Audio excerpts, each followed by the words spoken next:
Okay, so I'm sitting here trying to make wood ash cement by mixing ash with water, and then I'm cooking it now until the steam goes away, and that means all the water's gone. And then you put it back in water and you mix it with clay. And while I was doing that, I walked back here, and this piece of metal right here, the big ass pipe was sticking out of the ground right over here, right here. Now I'm looking for clay, right? So I see there's orange inside this, the dirt that was inside this metal thing that was in the ground. It was in the ground like this, sideways. And I flip it over and there's dirt in it. And the dirt is all orange, like, because it's clay. So I dump it all in the bucket and I start sorting it, and I find all these rocks in the bucket that was in this metal thing. And where did all the rocks come from? Like, this thing isn't that old. They must have dumped it back there, and they probably just threw it on the ground, and then dirt got into it from vines and stuff going through it, and then the vines died or whatever, and it mixed with the rust of the metal and it made clay. But where the frig did the rocks come from? It's not like rocks just roll down into this. Am I crazy? Like, where did these rocks come from? And now if you look over here, it's not like they dumped rocks into the freaking thing. Look, I'll show all the dirt around it. It's just regular. It's regular soil. No rocks. This is the leftovers from the metal thing. So where did the rocks come from? It's not like they dumped a bunch of rocks there. It was just dirt. But now there's this many rocks inside this metal pipe. That many rocks. So I think, I don't know, this might sound a little crazy, but I don't think rocks take millions of years to form. I think it's done quickly, relatively quickly. When you have carbon, which is the dead vines that would go through this dirt, soil, the rust from the iron, mixing with the carbon, the rain, water, mixing it all together, and then it would form deposits and make rocks. That's my, because I don't think there's any other explanation for how those rocks got into this thing. Like, I think we don't realize how much we've been lied to. And I'm making it while I'm doing this, while I'm trying to make cement. So clearly cement can be done with like easy items.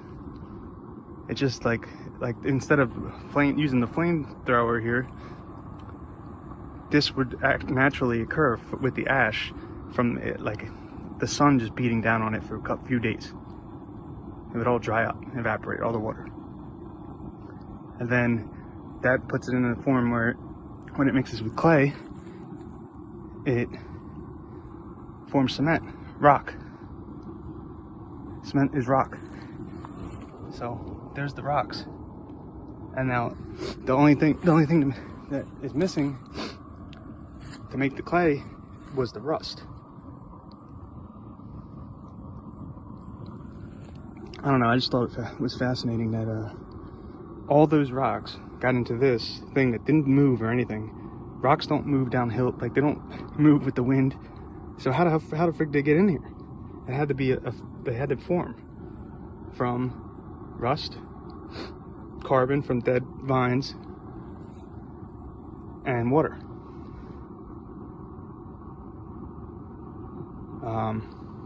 yeah, I don't know, I just thought that was interesting. We don't need millions of years to make rocks. They can probably be made pretty damn quickly. As in, naturally, it occurs in years, is what I'm saying. Not millions of years, like a year, 1 year, naturally. Now, if we use heat, like the flamethrower, I bet you can do it a lot faster. So, this could tie in with the petrified wood, how petrified wood, you can turn wood into gemstones. Because I called Yang Soon Shin, the guy who did the experiment for the petrified wood and the gemstones. He did it with, it wasn't Washington State University, it was Pacific Northwest, Pacific Northwest National Laboratory. He did it in 2005.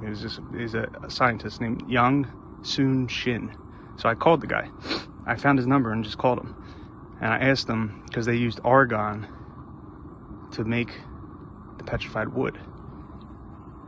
And they had to reach 2,700 degrees Fahrenheit, which is right around when steel, you can forge weld steel. And they use argon because you can't let the wood oxidize. Like, you can't have the smoke come off. That's oxidizing. That's what they call it, or whatever. So you can't have it burn. You can't have the wood burn. You don't want the wood burning. So you use argon because it's heavier than oxygen.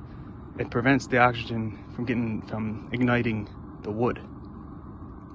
So that's the point of the argon. So I can't petrify wood with propane. I would need argon.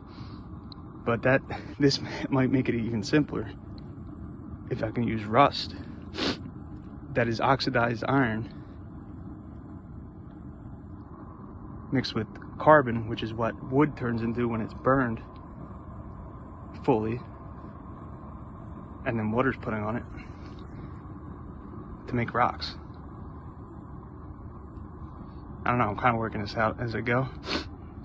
And like dead wood is carbon, but and maybe it has like fungus and stuff in it. That's how you get the different colors of the rocks. Like other dead organisms, like fungus or whatever insects get in there and die. Yeah, so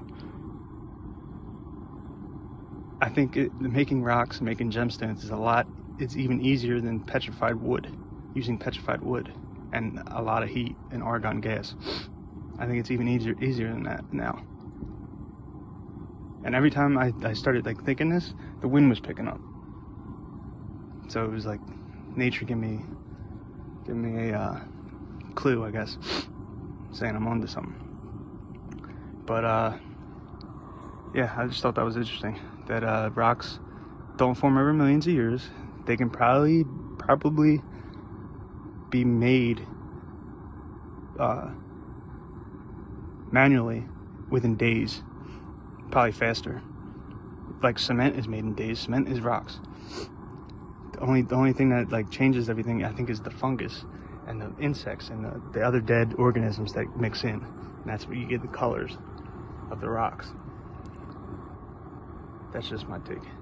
But yeah, hope you enjoyed the video.